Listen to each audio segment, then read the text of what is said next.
আসসালামু আলাইকুম রহমতুল্লাহি ওবরকাতুহু। সম্মানিত দর্শক, এক ঐতিহাসিক ঝামেলার মধ্যে পড়ে গেছে বিএনপি এবং এই দফায় বিএনপির যে বিপদ এবং বিপত্তি, এটি বিএনপি প্রতিষ্ঠিত হওয়ার পর কখনো হয়নি। শহীদ প্রেসিডেন্ট জিয়াউর রহমানের হত্যাকাণ্ডের পর বিএনপির একটা বিপর্যয় এসেছিল, কিন্তু প্রবল জনপ্রিয়তা এবং ওই সময়টাতে বিএনপির যে শক্তিশালী নেতৃত্ব, সেই নেতৃত্বের কারণে দেখা গেল যে বিএনপি বিরোধী যে চক্রটি, এটি সফল হতে পারেনি। কিন্তু পরবর্তীতে যে সমস্যাটা দেখা দিল সেটি হলো জাস্টিস সাত্তার যখন প্রেসিডেন্ট নির্বাচিত হলেন, তখন সারা বাংলাদেশে বিএনপির নেতা এবং কর্মীরা এতটা বাড়াবাড়ি শুরু করলো, ঠিক আজকে যে অবস্থা হচ্ছে এরকম একটা রেপ্লিকা ওই সময়টাতে তৈরি হয়েছিল। ফলে তৃণমূল পর্যায়ে বিএনপি সম্পর্কে যে নেতিবাচক কথাবার্তা শুরু হলো, যেটা জিয়াউর রহমান সাহেবের আমলে কল্পনাই করা যেত না। এবং একটা ব্যাপার হলো, যখনই কোনো একটা খুবই স্ট্রং শাসন থাকে, তো জিয়াউর রহমানের শাসনটা খুবই স্ট্রং ছিল। এই স্ট্রং শাসন থেকে যখন অল অন এ সাডেন একটা রিল্যাক্স শাসন চলে আসে, জাস্টিস সাত্তারের মতো একজন বয়স্ক মানুষ, তখন ওই যে দলের মধ্যে যে সকল দুষ্ট লোক থাকে তারা রীতিমতো একটা স্বর্গরাজ্য তৈরি করে নেয়। একটা পরিবারে ধরেন পিতা খুব সৎ এবং একই সঙ্গে কঠোর, কিন্তু অনেক ধনসম্পত্তির মালিক। তো ছেলেরা কেউ মদ খেতে চায়, কেউ অন্যায় কাজ করতে চায়, কিন্তু বাবার ভয়ে পারে না। যখন সেই যাকে বলা হয় বাপ মারা যায়, প্রথমে তো ছেলেরা চাবি নিয়ে মারামারি করে, এরপরে সিন্দুক লুট করে তারা মদ খাবে, গাঁজা খাবে, অপকর্ম করে পিতার যে সহায় সম্পত্তি মুহূর্তের মধ্যে শেষ করে দেয়। তো এভাবে রাজনীতিতেও যখন খুব কঠিন শাসন চলে, অনেস্টি, তারপরে ডিগনিটি, যাকে বলে সুনাম সুখ্যাতি, যখনই কোনো রাজার এই অবস্থা হয়, তার মৃত্যুর পরে মুহূর্তের মধ্যে সেটা ধসে পড়ে। যেমন ধরেন আওরঙ্গজেব ৫৩ বছর বা ৪৯ বছর তিনি শাসন করেছেন, সততা, ন্যায়পরায়ণতা সব কিছুর দিয়ে তিনি মানে শ্রেষ্ঠতম মুঘল সম্রাট, সব দিক থেকে শ্রেষ্ঠ। কিন্তু তার উত্তরাধিকারী ছিল না, এবং তার সন্তানেরা এই যে তার যে কঠিন অনুশাসনের কারণে বেশিরভাগ সন্তানের বেশিরভাগ সময় জেলে ছিল। তিনি বন্দি করে রাখতেন তাদেরকে গোয়ালিয়র দুর্গে। তার মৃত্যুর পরে এই পুরো রাজ্যে শুরু হলো অনাথ সৃষ্টি। একইভাবে শশাঙ্ক খুব শক্ত হাতে তার রাজ্যটাকে তিনি চালিয়েছিলেন, কিন্তু তার মৃত্যুর পরে পুরো শাসন ব্যবস্থা ভেঙে পড়ে। জিয়াউর রহমানের ক্ষেত্রে তদ্রুপ। তো জিয়াউর রহমানের সময়টাতে কেউ অন্যায় করবে, দুর্নীতি করবে, তার পরিবার, তার সন্তান, তার স্ত্রী, তার শালা সম্বন্ধী, এগুলো কল্পনাই করা যেত না। কোথায় সাইদ ইস্কান্দার? সাইদ ইস্কান্দারের কোনো নামগন্ধ ছিল? পাছা লাল করে ফেলতো জিয়াউর রহমান সাহেব যদি সাইদ ইস্কান্দারকে পেতেন। সাইদ ইস্কান্দারের যে যাকে বলা হয় বদনামগুলো হয়েছে পরবর্তীতে বেগম জিয়ার শাসন আমলে, এটা জিয়াউর রহমান সাহেবের জমানাতে সাইদ ইস্কান্দার নামে যে জিয়াউর রহমানের একজন শ্যালক আছেন, এ কথাই থেকে বলতে সাহস পেত না। এইরকম ছিল তার শাসন। তো সেই শাসনের পরে যখন সত্তার সাহেব আসছেন, একেবারে এমন একটা পরিস্থিতির সৃষ্টি হলো যে সামরিক শাসন চলে আসলো। তো আবার শেখ হাসিনার জামানাতে ১৫টা বছর ধরে সমস্ত মাল মশলা শেখ হাসিনা খেয়েছেন বা তার লোকজন খেয়েছেন। কিন্তু ব্যক্তিগতভাবে শেখ হাসিনার কঠোরতা ছিল, ভীষণ রকম কঠোরতা ছিল। তার সামনে গিয়ে জয় জোরে একটা কথা বলবে, পুতুল একটা জোরে কথা বলবে, ববি একটা কথা বলবে, শেখ হেলাল, শেখ সেলিম বা আবুল হাসনাত আবদুল্লাহ ও তাদের যত মাতব্বরি, সেটা হলো গণভবনের বাইরে। গণভবনের ভিতরে প্রশব্দ করার মতো অবস্থা কারোর ছিল না। এটা হলো রিয়ালিটি। আর অন্যদিকে সে যেভাবে বিএনপিকে স্ক্রু দিয়ে টাইট দিয়ে রেখেছে, তো সেক্ষেত্রে বিএনপির মধ্যে যারা চাঁদাবাজ, দুর্নীতিবাজ, বা জামাতের মধ্যে যারা চাঁদাবাজ, দুর্নীতিবাজ, তারা জীবন নিয়েই তাদের টানাটানি।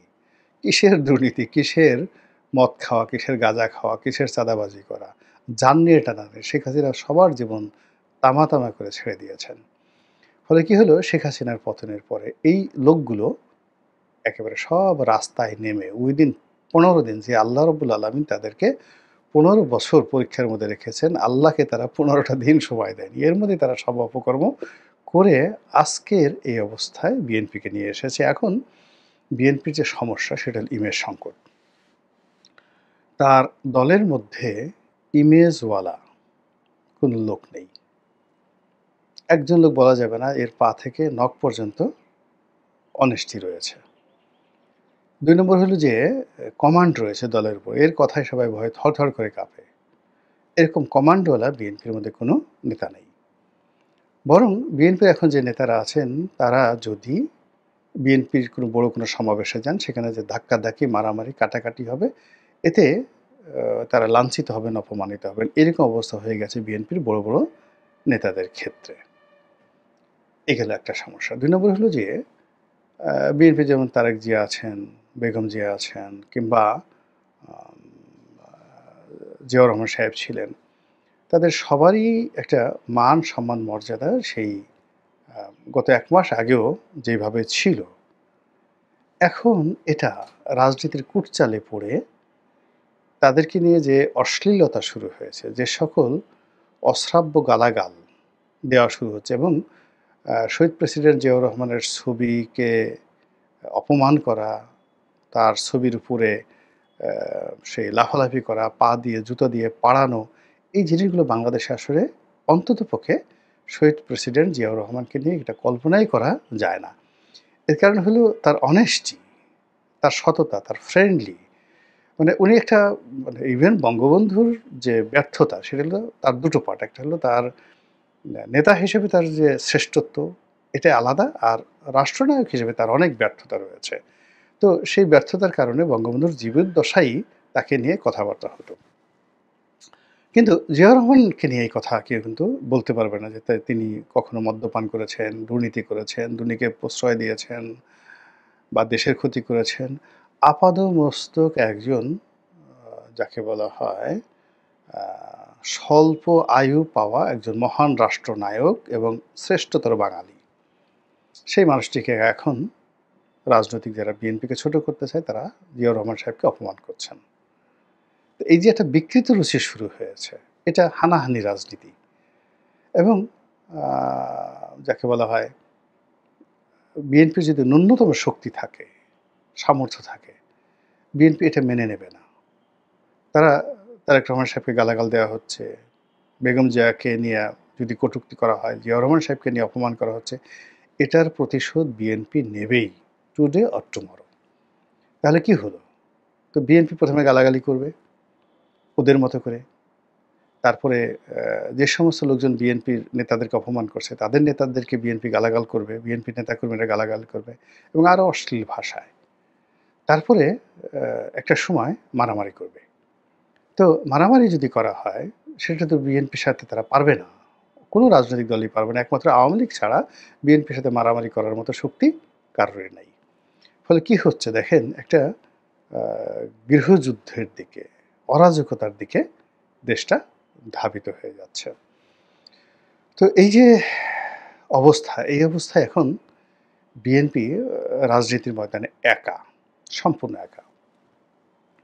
এবং গত কয়েক মাসে বিএনপির বিরুদ্ধে যে চক্রান্ত, সেই চক্রান্তর পেছনে ভারতীয় গোয়েন্দা সংস্থা র রয়েছে, মার্কিন গোয়েন্দা সংস্থা সিআইএ রয়েছে, মোসাদ রয়েছে, বাংলাদেশে যে সকল গোয়েন্দা সংস্থা রয়েছে তারা আছে, সে সকল গোয়েন্দা সংস্থার এজেন্ট আছে, টাকা আছে। আওয়ামী লীগ এই চক্রান্তের সঙ্গে আছে। আওয়ামী লীগের যে সকল ব্যবসায়ী রয়েছে তারা এই বিএনপিকে, যাকে বলা হয় নিঃসঙ্গ, বিএনপিকে একাকী করার জন্য পর্যাপ্ত বিনিয়োগ তারা করছে, এতে কোনো সন্দেহ নেই। ফলে কি হচ্ছে, তারেক রহমান সাহেবকে নিয়ে যে অশ্লীল স্লোগান হচ্ছে মাঠে ময়দানে, এবং সেই যে জুলাই বিপ্লবের মতো করে, আজকে আমি যখন ভিডিওটা করছি তখন দেখা গেল যে অনেক স্কুল কলেজের ছেলেরা মেয়েরা কিন্তু পরিমাণ অল্প, তারা কিন্তু রাস্তায় নেমে এসেছে। এটা পরিকল্পিত, বিএনপিকে একা করার, বিএনপিকে নিঃসঙ্গ করার, এবং বিএনপিকে যাকে বলা হয় জনবিচ্ছিন্ন করার, ঘৃণিত একটি দলে পরিণত করার একটা মাস্টার প্ল্যান কিন্তু বাস্তবায়িত হয়ে যাচ্ছে। এবং এই বাস্তবায়নের প্রাথমিক যে শুরুটা এটা হয়েছিল ধরুন এই আজ থেকে ৯-১০ মাস আগে। যখন বিএনপি তাদের যে লেভেল সেই লেভেলের নিচে নেমে অনেকের সঙ্গে অনেক ছোট, ছোট রাজনৈতিক দলের সঙ্গে বন্ধুত্ব করার চেষ্টা করেছে। এখন বিএনপি আওয়ামী লীগের সঙ্গে প্রতিযোগিতা করেছে আর আওয়ামী লীগের প্রতিযোগিতাকে মোকাবেলা করার জন্য তাদের সবচেয়ে বিশ্বস্ত বন্ধু ছিল জামাত। তো জামাত যেকোনো কারণে হোক বাংলাদেশের একটি বৃহত্তম দল। ৩ নম্বর হতে পারে, ৪ নম্বর হতে পারে। অর্থাৎ জাতীয় পার্টি, জামাত, বিএনপি, আওয়ামী লীগ। মূলত এই ৪ টি মেজর দল বাংলাদেশে আছে। তো সেখানে জাতীয় পার্টিকে নিয়ে আওয়ামী লীগ গ্রুপ করেছে। তার সঙ্গে, সঙ্গে অন্যান্য ছোট, ছোট রাজনৈতিক দল। কিন্তু ছোট, ছোট রাজনৈতিক দল হলেও আওয়ামী লীগের জোটে যারা ছিলেন সেখানে রাজনৈতিক নেতৃত্বের জায়গাতে একেকটা মানে মহীরুহ যেমন রাশেদ খান মেনন, হাসানুল হক ইনু, মঈনুদ্দিন খান বাদল। তো উনাদের মতো মানুষ আওয়ামী লীগের সঙ্গে ছিল। এদের রাজনৈতিক দল লাগে না। কিন্তু সেই তুলনায় যাকে বলা হয় বিএনপি যাদেরকে বন্ধু হিসেবে নিচ্ছে তাদের ওই ইমেজটা নেই। তারা একেবারে তরুণ, বয়সও অল্প, রাজনীতিতেও একেবারে নবীন এবং সবচেয়ে বড় ব্যাপার হলো এদের বেশিরভাগই হলো ডিজিএফআই এর তৈরি করা ডবল এজেন্ট। মানে তারা রয়ের কাছ থেকে পয়সা নেয়, মোসাদের কাছ থেকে পয়সা নেয়, তারপরে তারা ডিজিএফআই থেকে পয়সা নেয়, এনএসআই থেকে পয়সা নেয়, আওয়ামী লীগের কাছ থেকে পয়সা নিয়ে তারা বিএনপির ঘরের খবরে মানে ঘরের মধ্যে তারা ঢুকে যায়। এইরকম ডজন ডজন কয়েক ডজন যাকে বলা হয় রাস্তার যাকে বলা হয় সিট পার্টি যাদেরকে বলা হয়, যাদেরকে বেশি না ১,০০০-৫০০ টাকা দিলে ২-৪ মানে ১০০টা গালি দেওয়ানো যায়, যাদেরকে ১,০০০-১০০০ টাকা দিলে আপনি যেকোনো লোকের বিরুদ্ধে মিছিল করানো যায়। তো এইরকম অসংখ্য পার্টির কবলে বিএনপি পড়ে যায়। এখন এই বুদ্ধি বিএনপিকে কে দিয়েছে আমি বলতে পারবো না, কিন্তু আমি প্রথম থেকেই আমি ব্যক্তিগতভাবে বিএনপিকে নিষেধ করেছি যে এই কাজগুলো ঠিক না। বিএনপির আসলে মানে একা থাকা উচিত ছিল। আর বন্ধুত্ব যদি তাদের করতে হয় তাহলে জামাতের সাথে তাদের করা উচিত ছিল। কিন্তু কী কারণে যেন সেটা দেশি চক্রান্ত হোক, বিদেশি চক্রান্ত হোক, তারা জামাতের সঙ্গে সেই ২০১৬ সন থেকেই তাদের মধ্যে দূরত্ব তৈরি হতে থাকে। তো জামাত তো ঠান্ডা মাথার মানে দল। তারা যা কিছু করছে তলে, তলে করছে এবং কৌশলে তারাও ওই যে ডবল এজেন্ট যারা সিআইএর এজেন্ট, মোসাদ্দেদের এজেন্ট, রয়ের এজেন্ট, আওয়ামী লীগের এজেন্ট, ডিজিএফআইয়ের এজেন্ট, এনএসআইয়ের এজেন্ট, ডিবির এজেন্ট, সবার এজেন্ট, এরা জামাতেরও এজেন্ট। জামাতের কাছ থেকে তারা পয়সা নিয়েছে এবং সেই জামাতের এজেন্ট হয়ে কেউ হয়তো ছাত্রদলে ঢুকে গেছে, কেউ যুবদলে ঢুকে গেছে, কেউ আলাদা একটা পার্টি করে নাম দিয়েছে কুংকাং পার্টি। সেই কুংকাং পার্টি আবার বিএনপির সাথে সরাসরি তারেক রহমানের সাথে খাতির এবং সেই কুংকাং পার্টির সাথে তারেক রহমানের এত খাতির যে কুংকাং পার্টির নেতার জন্মদিনেও তারেক রহমান সাহেব কেক পাঠান এবং বিএনপির মন্ত্রী ছিল বা এমপি ছিল বা মন্ত্রী এমপি হবে এরকম সিনিয়র পর্যায়ের নেতা কেক হাতে করে নিয়ে সেই কুংকাং পার্টির অফিসে বা বাসায় তারেক রহমানের নির্দেশে উপস্থিত। এবং এই জিনিসগুলো পুরো রাজনীতির অঙ্গনে মানে ডবল ফ্রাস্ট্রেশন ছড়িয়ে পড়েছে। কুংকাং পার্টির যারা নেতা তারা মনে করেছে আমরা অনেক বড়, আমরা মির্জা ফখরুলের চেয়ে বড়, নচেত মির্জা ফখরুলকে কেন আমার কাছে পাঠাবে বা আমাদের কাছে পাঠাবে। অথবা তারেক রহমান সাহেবের সাথে দেখা করার জন্য যেখানে লন্ডনে গিয়ে ১ মাস ১.৫ মাস আমানুল্লাহ আমান বসে থাকেন, ফজলুল হক মিলনের মতো নেতা মাসের পর মাস চেষ্টা করে তারেক রহমান সাহেবের সাথে একটু কথা বলতে পারেন না। তারপরে শেষে দেখা গেল যে সেই শফিক রেহমান সাহেবের মতো মানুষ ৩ মাস, ৪ মাস, ৬ মাস, ১ বছর লন্ডনে থেকেও তারেক রহমান সাহেবের একটা সাক্ষাৎ পান না। শফিক রেহমান, মাহমুদুর রহমান মান্নার মতো মানুষের সাথে তার কথা হয় না সরাসরি। তারপরে আমার দেশ সম্পাদক মাহমুদুর রহমান, তার মতো মানুষের সঙ্গে তারেক রহমান সাহেবের কখনো দেখা সাক্ষাৎ কথাবার্তা হয় না। কিন্তু কুংকাং পার্টির কোনো নেতা যদি লন্ডনে যায়, তারেক রহমান সাহেব ছাতি একটা হাতে নিয়ে তারপর শেষে একেবারে রাস্তায় নেমে আসেন এবং রাস্তার পাশে আমাদের বাংলাদেশে যেমন ফুটপাতে চটপটির দোকান আছে, লন্ডনেও যারা থাকেন তারা জানেন যে এদেরকে এরকম ছোট, ছোট পাব রয়েছে। ছোট দোকান, টং ঘরের মতো দোকান রয়েছে রাস্তার পাশে। ওখানে বিয়ার বিক্রি হয়, চটপটি বিক্রি হয়। মানে চটপটি বলতে ওদের দেশে তো চটপটি না, ওই বার্গার বিক্রি হয়, ফ্রেঞ্চ ফ্রাই বিক্রি হয়, হট ডগ বিক্রি হয়। এগুলোকে পাব বলে। খুব জনপ্রিয় রাস্তার পাশে। তো এরকম বৃষ্টির মধ্যে ছাতি একটা হাতে নিয়ে তারেক রহমান সাহেব এরকম কুংকাং পার্টির নেতাদের সাথে কোনো রকম অ্যাপয়েন্টমেন্ট ছাড়া দাঁড়ায় গেছেন, ছবি তুলেছেন, সেই ছবি আবার ভাইরাল হয়েছে। তো বিএনপি যারা শীর্ষ নেতা রয়েছেন তারা ভয়ে অস্থির যে ও মাই গড, যেখানে আমরা স্যার ডাকি, আমরা স্কাইপেতে যখন তার সাথে কথা বলি আমরা দাঁড়িয়ে যাই, দাঁড়িয়ে দাঁড়িয়ে তার সাথে কথা বলি, আমরা আমাদের নেতাকে এতটা সম্মান করি, আর এরকম কুংকাং পার্টির নেতা উংফুর এত ক্ষমতা যে সে গিয়ে এইভাবে মুহূর্তের মধ্যে সে লন্ডনে গিয়ে এই কাজগুলো করে, আমার নেতাকে ঘর থেকে বের করে নিয়ে আসে একদম রাস্তার পাশে ফুটপাতের দোকানে বসায় দেয়, তারপরে ছবি তুলে আবার বাংলাদেশ থেকে দিনে নাই রাতে নাই যখন ইচ্ছা তখন টেলিফোন করে ঘন্টার পর ঘন্টা কথা বলে। ফলে কি হলো, বিএনপির যে ইন্টারনাল পলিটিক্স, সেই ইন্টারনাল পলিটিক্সে একটা ইমব্যালেন্স অবস্থা তৈরি হয়ে গেল। অনেক বড় বড় নেতা এরকম কুংকাং পার্টি নেতাদের পিছে পিছে ঘোরা শুরু করলো, তাদের পদটা যেন থাকে, পদবি যেন থাকে। ফলে কি হলো, কুংকাং পার্টিগুলো শক্তিশালী হয়ে গেল আর বিএনপি দুর্বল হয়ে গেল, নেতারা দুর্বল হয়ে গেল, আত্মবিশ্বাস হারিয়ে ফেললো। বড় বড় নেতা যারা আছে প্রায় সবারই ব্যাকবোন বলতে যা বোঝায় সেই ব্যাকবোন তাদের রইল না। সেই শঙ্খ ঘোষে সেই বিখ্যাত কবিতার মতো যে রাতে খুঁজতেছি, মানে হঠাৎ করে দেখলাম আমার কবিতা, আমি মানে বাংলাদেশ প্রতিদিন এই কবিতাটা লিখেছি, যার মূল ভাষা হলো যে গভীর রাতে আমি ঘুম থেকে জেগে গেছি, কবি শঙ্খ ঘোষ বলেন, দেখি কে যেন হামাগুড়ি দিয়ে ঘরের মধ্যে ঘুরে বেড়াচ্ছে। তা আমি তাকে জিজ্ঞাসা করলাম যে কে তুমি, কি করছো? বলে আমি খুঁজতেছি, ঘরের মধ্যে কি খুঁজতেছি, আমার একটা জিনিস হারিয়ে গেছে। বলে কি হারিয়ে গেছে? বলে আমার মেরুদণ্ড হারিয়ে গেছে, সেটা আমি খুঁজতেছি। এবং শঙ্খ ঘোষ বলেন যে একটু পরে আমি দেখলাম যে যারা হামাগুড়ি দিচ্ছে তারা একজন নয়, অনেকগুলো মানুষ, তারা সেই হামাগুড়ি দিয়ে নিজেদের মেরুদণ্ড খুঁজতেছে অন্ধকার ঘরের মধ্যে। তোদের বিএনপির যারা লোক, এই সময়টিতে বিএনপিকে যদি নেতৃত্ব দিতে হয় তাহলে মেরুদণ্ড লাগবে। কিন্তু কুংকাং পার্টির কবলে পড়ে এই গত ৪-৫ বছরে অনেক বড় বড় নেতা তাদের মেরুদণ্ড হারিয়ে ফেলেছেন।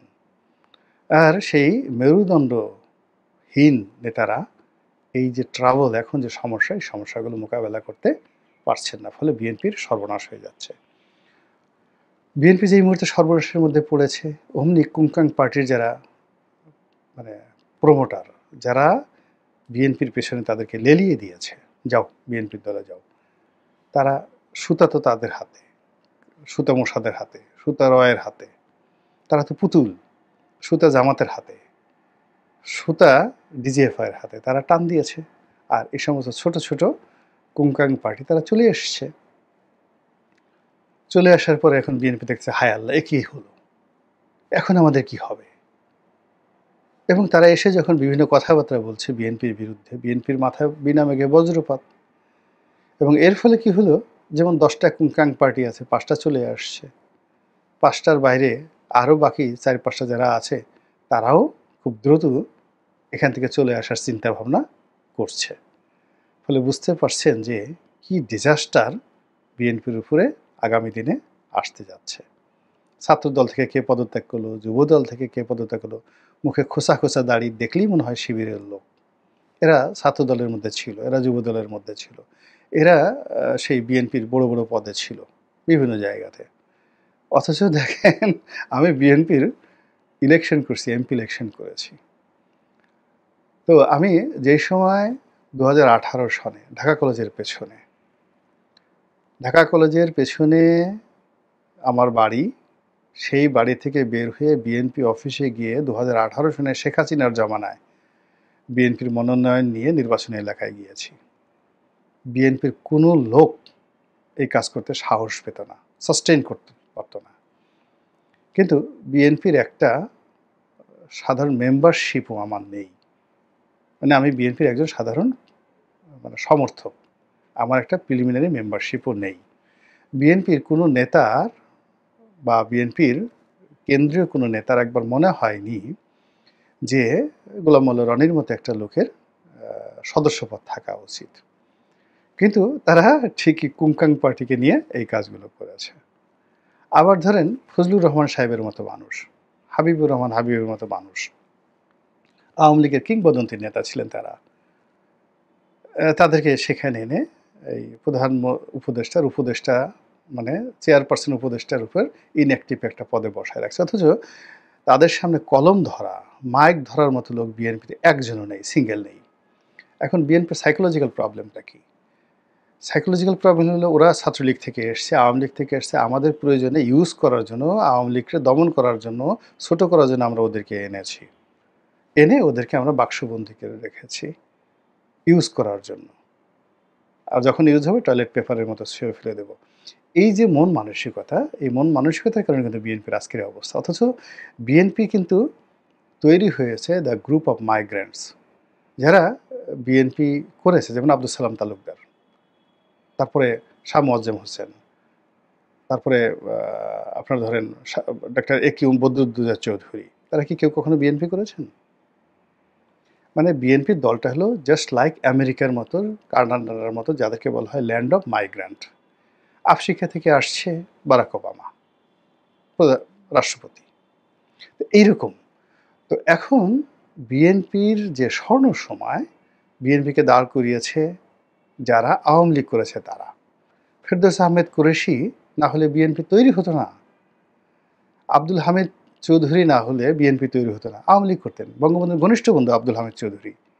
কয়জন লোক বিএনপির লোক জানে যে ফেরদৌস আহমেদ কুরেশি, আব্দুল হামিদ চৌধুরী, আবুল মনসুর আহমদ, সব কে এম ওবায়দুর রহমান, শাহ মোয়াজ্জেম, এরা সবাই আওয়ামী লীগের। এরা বিএনপি থেকে তৈরি করেছে, জিয়াউর রহমান বিএনপি তৈরি করেন নাই। এই বাস্তবতাটা বুঝতে হবে। তো সেই রকম যারা অন্য দল থেকে এসেছে তাদেরকে বিএনপি মনে করছে টয়লেট টিস্যু হিসেবে ব্যবহার করবে। তাদেরকে এইভাবে প্রয়োজন হলে তারা ছুঁড়ে ফেলে দেবে। ফলে কি হচ্ছে, এখন নিজেরাই যে বিপদের মধ্যে পড়েছে, এখান থেকে কীভাবে উদ্ধার হবে তারা, বলেন তো? এখন এই যে ইতিহাস, সেই ইতিহাসের কারণে কি হলো, তারা এখন নিঃসঙ্গ, বন্ধুহীন হয়ে পড়েছে। এক। ২ নম্বর হলো যে এমন বিপদে তারা পড়েছে, এই বিপদে এখন তারা ওখান থেকে, তাদেরকে আমাদের বলা হয় যে কেউ যদি ডুবে যায়, একেবারে পলি মাটির মধ্যে যদি জাহাজ ডুবে যায়, ওই জাহাজকে আর উঠানো যায় না। বিএনপিকে কেউ যদি সাহায্য করতে চাইতো, এটা ২০২৪ সনের নভেম্বর পর্যন্ত বিএনপিকে সাহায্য করা যেত, আমরা করতে পারতাম। কিন্তু এখন বিএনপিকে স্বয়ং প্রেসিডেন্ট জিয়াউর রহমানও যদি আসেন, এই মুহূর্তে বিএনপিকে সাহায্য করতে পারবেন না। বিএনপি ওই জায়গাতে পড়ে গেছে। ৩ নম্বর হলো বিএনপি তার নিজের যারা একেবারে ছাত্র দলের, যারা যুব দলের, যারা একেবারে ডাই হার্টেড নেতা, বললাম না যে তাদের মেরুদণ্ড ভেঙে দেওয়া হয়েছে। প্রত্যেকটা লোকের মেরুদণ্ড ভেঙে দেওয়া হচ্ছে। এখন তারা মেরুদণ্ড খুঁজতেছে শঙ্খ ঘোষের কবিতার মতো। এই মেরুদণ্ড যাদের জন্য ভেঙে দেওয়া হয়েছে, কুংকাং পার্টির জন্য, এখন সেই কুংকাং পার্টি নাই, মেরুদণ্ডও নাই, লোকও নাই। ফলে কীভাবে সাহায্য করবে বলেন? ফলে কি হচ্ছে, একটা অনির্ধারিত গন্তব্য, দুর্ভোগ এবং দুর্দশা, যেটা আওয়ামী লীগ জামানাতেও ছিল না, সেই দুর্ভোগ এবং দুর্দশা এই ডক্টর ইউনূসের জামানাতে বিএনপিকে গ্রাস করতে এসছে। আল্লাহ আমাদের সবাইকে হেদায়েত দান করুন এবং হেফাজত করুন। আসসালামু আলাইকুম ওয়া রাহমাতুল্লাহি ওয়া বারাকাতুহু।